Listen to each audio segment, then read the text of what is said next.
Alright, so got all the bearings in the diff housing and the front arms and the diff itself. I just have to get that piece off, but I need a different tool. My circle clip tool is not foundable, so I'll have to pick one up tomorrow just so I can get it done. And then we should be able to button this up pretty quick. We got some new shock towers put on next. There's still a whack of bearings to go through, so just kind of want a little update real quick. And then we got our brand new case that's going to go on the top. So there's been a slight delay game. We'll get it right though. We'll be back, and hopefully the whole front end will be done, and then we can start working on stripping that back end.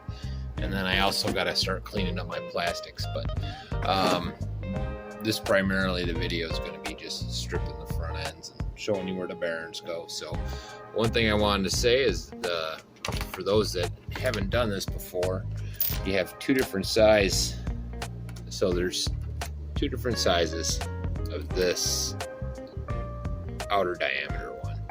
Now that goes in the diff housing itself for the center, and then these are for the thinner ones are for the inside of the drive cups, and then you use the ones that are the same for the diff case on the outside of the wheel or the outside of the drive cups.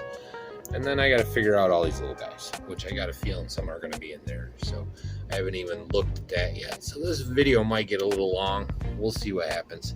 But I'm pretty excited because these fit real tight and they're nice. And I even got one of these pretty straight. I'm going to keep working at it. I got a good way I do it. I use my hobby vise. See that there? And I just kind of move it around, keep crimping it down, and it will naturally. The metal's kind of soft, so it straightens out pretty good. It's way better than it was anyways. So I do have a couple coming in. They should be here any day now. So I got two new ones, and then I have to make at least two decent ones out of there. And then I'm going to take these, and I think they're not in bad shape. They just got a little surface rust on them. But I think I might zap a little paint on them too. So just to make it REIT Place Style. So yeah, so that's where we're at right now. And when I come back, I'll get that off. And these are the ones that are. We got one of those, and yeah, there's two of those on one on the inside and one on the outside. At least I'm pretty sure that is. I'll know for sure once I take it out, but I'm pretty positive. Cool thing about these diffs is if you've done a WL, you've done one of these. These are identical to WLs inside. I saw some guys complaining about, them blowing up and all that, but I don't see that as possible. It's a pretty solid diff. Now I did pack it full of this grease.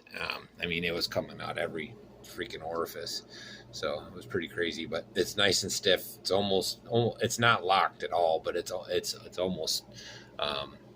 I don't know. It might be too tight, but I don't mind that. It'll last longer. So, anyways, I'll be back in a little bit once I get the next phase. Hopefully I'll have that buttoned up and we'll have the front end, and we can start putting the chassis back together. Can't wait to get this out. We can do a speed run, see if we got any difference between. See, these bearings were getting pretty shot. The seals were brought on this one are gone, and one of these was seized up. I don't remember which one it was. One of them was seized up, or tight, I should say. So, anyways, I'll be back shortly. I'll see you when I see you. Peace. All right, so we got it apart. The center diff. We got the bearings already in there. Now to do this, you kind of just slide this through.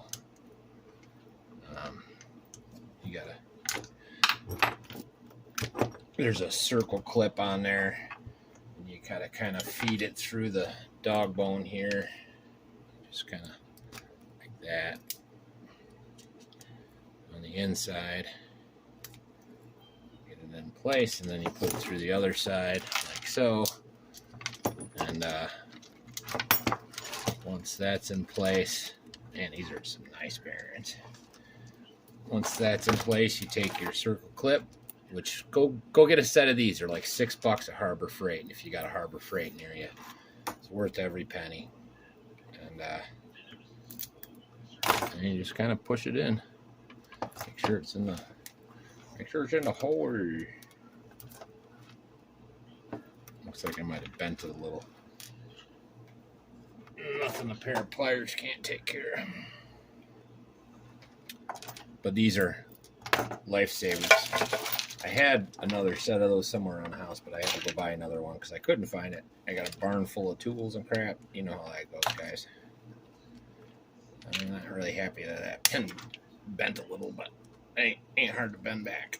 There we go. So there we go. It's not bad. So now we can button this up. Dropping bearings all over. You can button this up and see off screen I straightened our chassis out, got all those bends out of there. Make it straight, so then we can mount this right up. Make sure you get your diff in the right way. I'm going to use reference the handy dandy ready to run. I'm not real impressed with these instructions. They're I mean, they're okay. It's a ready to run, so I get it. And like right here, it shows you want the teeth pushed that way. So that's what we're gonna do. And then we'll put the shock towers on. So this will go like this. Oh yeah, oh yeah. So now, here's the deal. Everybody greases that. I don't see the point in that. Only thing you need are the teeth. So the inside is greased like crazy, and I'm gonna use a lot of it. I don't want to open this in any more than I have to. So got lots of plans. We're gonna get a oops, sorry about that, guys. I'm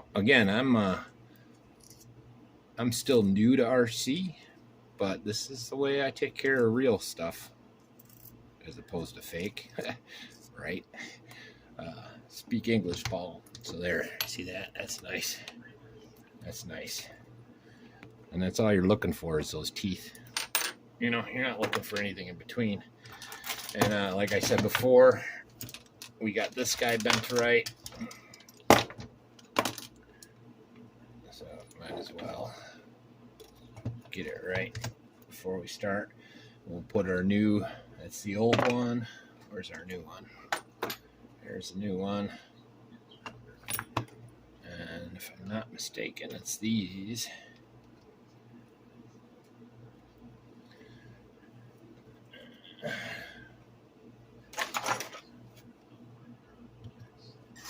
Oop, wrong one.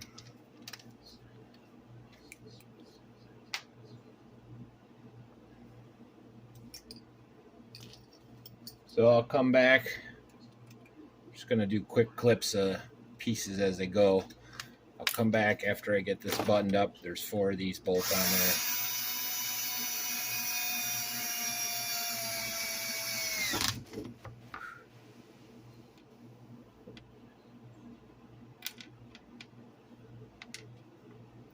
And I'll be back with it all buttoned up, and then we'll start putting it on the chassis. Alright, so we're going to put it on ARRMA 320476. It's a shock tower H, which is going to replace our slightly mangled one. Hopefully I can do this correct.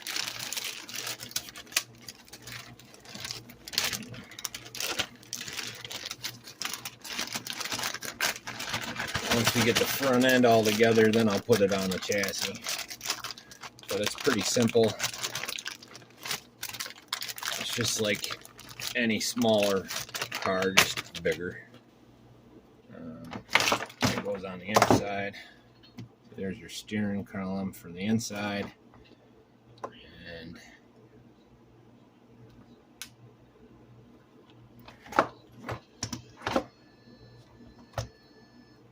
goes like this.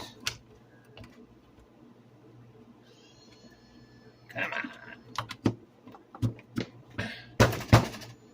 Nice. So there's a bolt goes through there. Looks like there's 2 more to go through there. And then you got your shock towers that go on like this. Starting to look like a rig. Starting to look like a rig. All right, I'll be back when I get her buttoned up.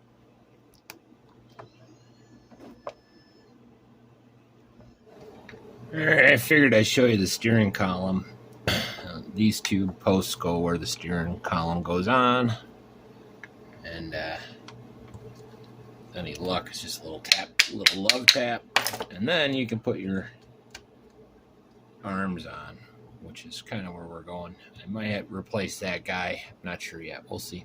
See how good or bad it is. So for these, you're using the long screws.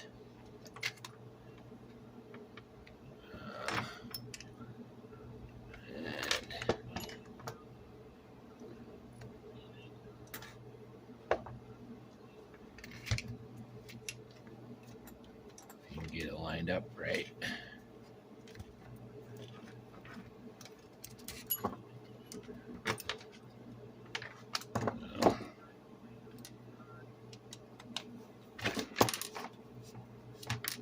And then there's a nut on the back of this.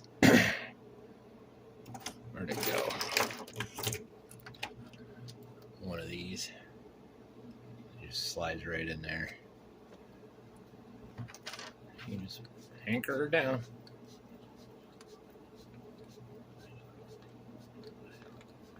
So yeah, it's very similar to a double WL or Larlo, all the other guys. So it's pretty cool though. And then I didn't hook this arm up yet because once I get the servo saver and all that, I'll figure that out. And then you put your 3 screws here, but I wanted to wait until I got that in place. And yeah, we'll get it buttoned up. Getting closer, getting closer. Probably do the rear off screen just because this is taking so long. So I don't want this to be a 1,000,000-hour video. I'll be right back. All right, guys, I kind of got carried away and put the chassis back together. Only thing left are swapping the bearings out on the transfer case and the motor mount, and I have to do the other diff. I'll do that off screen, but you can see what they started like. They're pretty rough. And from there, we'll probably end this one here. It's already up over 15 minutes long. But you see, it's looking beautiful. Ignore the noise in the background.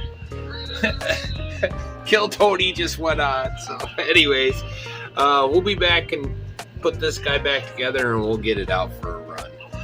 It's just taking longer than expected. I kind of jumped the gun. But you know, you guys saw the one, so this one will be just primarily wheel bearings and the diff. So you got to see those, and then we'll get the rest of these bearings. And make sure you check out Winter Evninig. I can't say enough. These guys have the cheapest and best bearings out there. That's not just well, it is my opinion, but I've had 10 sets now at least, and everything from the ceramic to the rubber sealed, which are what these are, and we're going from that to that, and then we'll get a speed run and see if there's a difference. So next episode we'll get into that, and then we'll get it put back together, and hopefully you dig. Sorry if I cut it short and there's noise in the background, but I'm doing it anyways. You know how I do. So anyways, I'll see you when I see you guys. Peace.